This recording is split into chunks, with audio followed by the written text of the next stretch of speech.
Assalamualaikum warahmatullahi wabarakatuh. Perkenalkan nama saya Hambali dengan NPM 2308260246. Di sini saya akan membawakan materi remediasi blok ginekologi dengan submateri yakni Candidiasis vulvovaginalis.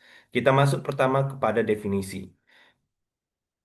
Candidiasis vulvovaginalis adalah infeksi jamur pada vulva dan vagina yang paling sering disebabkan oleh Candida albicans. Infeksi ini ditandai dengan rasa gatal atau pleuritis, eritema atau kemerahan pada pulpa dan keputihan kental berwarna putih seperti susu dan keju. Setelah itu dari definisi kita masuk ke etiologi. Di etiologi ada empat yakni Candida Candidiasis vulvovaginalis adalah infeksi jamur pada area vulva dan vagina yang paling sering disebabkan oleh jamur Candida albicans. Namun, ada beberapa spesies non-albicans yang bisa menjadi penyebab. Penyebab utama yakni Candida albicans tadi, kemudian ada Candida glabrata, Candida tropicalis, Candida uh, para parapsilosis sama Candida krusel merupakan spesies non albican yang menyebabkan infeksi cenderung lebih resisten terhadap terapi anti jamur konvensional. Dari etiologi kita masuk ke faktor resiko. Di faktor resiko itu ada lima, yakni hormonal itu karena kehamilan, karena kadar estrogen tinggi sehingga meningkatkan glikogen vagina dan mengaruhi peningkatan pertumbuhan kandida. Terus untuk metaboliknya itu seperti diabetes mellitus, gula darah yang tidak terkontrol bisa meningkatkan kolonisasi dari Candida albicans itu sendiri. Kemudian ada penggunaan obat antibiotik spektrum luas kan itu dapat mengganggu flora normal vagina seperti Lactobacillus dan mempermudah pertumbuhan kandida. Terus kortikosteroid dan obat-obatan imunosupresan. Kemudian ada faktor imunologis, imunodefisiensi, misalnya HIV atau AIDS atau terapi kanker. Kemudian kebiasaan dan gaya hidup, kebersihan genital yang buruk, sama melakukan hubungan seksual tanpa pelumas atau terlalu sering dapat memicu iritasi mukosa dan kolonisasi jamur. Dari tersebut kita masuk ke patogenesis. Kalau patogenesis dari Candidiasis vulvovaginalis adalah Candida merupakan flora normal pada kulit dan mukosa, tetapi dapat berkembang menjadi patogen saat keseimbangan flora terganggu atau sistem imun menurun.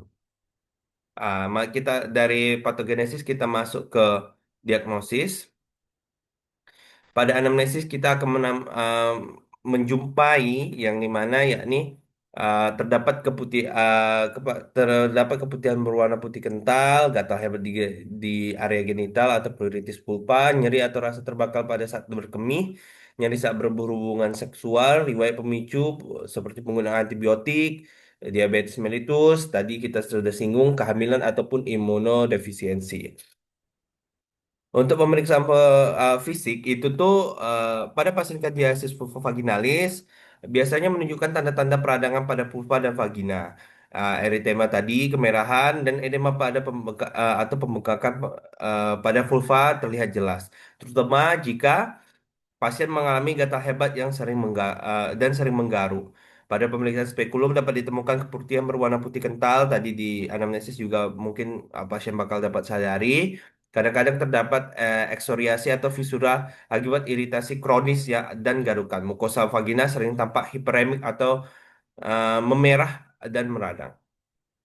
Yang terakhir yakni pemeriksaan penunjang. Pemeriksaan penunjangnya itu diagnosis Candida vulvovaginalis ditegakkan dengan bantuan pemeriksaan penunjang, salah satunya pemeriksaan kadar pengukuran pH vagina tetap berada di rentang normal yakni 3,8 sampai dengan 4,5. Hal ini membedakan dari vaginosis bakterialis dan trichomoniasis yang biasanya merupakan pH lebih tinggi. Pemeriksaan preparat basah atau wet mount dengan larutan KOH 10% sangat membantu dalam identifikasi mikroskopis pada pemeriksaan ini. Ditemukan struktur hifa, pseudo hifa yang merupakan ciri khas dari Candida albicans. Bila didiagnosis masih meragukan, maka dapat dilakukan kultur jamur pada media Sabouraud dextrose agar identifikasi spesies Candida. Selain itu, tes FIV atau amin test umumnya negatif dan pada kandidiasis yang membedakan infeksi lain seperti vaginosis bacterialis yang merupakan bau amis khas setelah menambahkan KOH. Selanjutnya kita masuk ke bagian tata laksana. Di tata laksana em, ada pilihan obat yang dapat diberikan secara oral maupun topikal atau intravaginal dalam dosis dan durasi bervariasi pada tingkatan keparahan dan karakteristik pasien. Untuk terapi oral kita berikan fluconazole sebagai pilihan utama dengan dosis yakni 150 mg sebagai dosis tunggal yang cukup efektif untuk meredakan infeksi. Sementara itu pada kasus yang lebih berat atau berulang, fluconazole dapat diberikan sebanyak 3 kali setiap 72 jam pada hari 1, 4, 7 sebagai bagian dari terapi induksi sebelum dilanjutkan ke fase pemeliharaan. Selanjutnya em, ada seperti clotrimazole itu terapi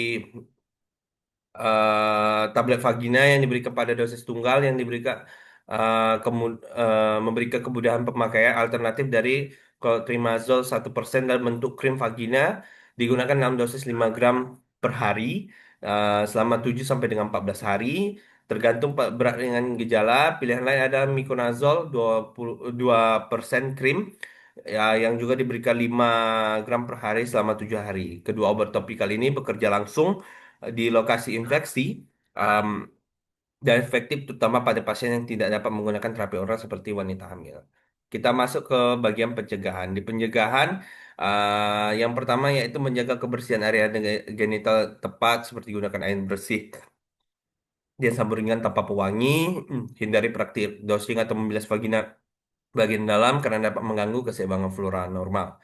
Kemudian memakai pakaian dalam yang longgar dan membahan katun. Bahan katun dapat menyerap keringat dan meningkatkan sirkulasi udara yang baik sehingga mengurangi kelembaban dan lingkungan yang kelembapan lingkungan yang disukai oleh jamur. Kemudian untuk menghindari produk iritan seperti sabun pewangi, semprot kewanitaan, bedak, pembalut beraroma yang dapat mengiritasi area genital dan mengganggu pH alami vagina.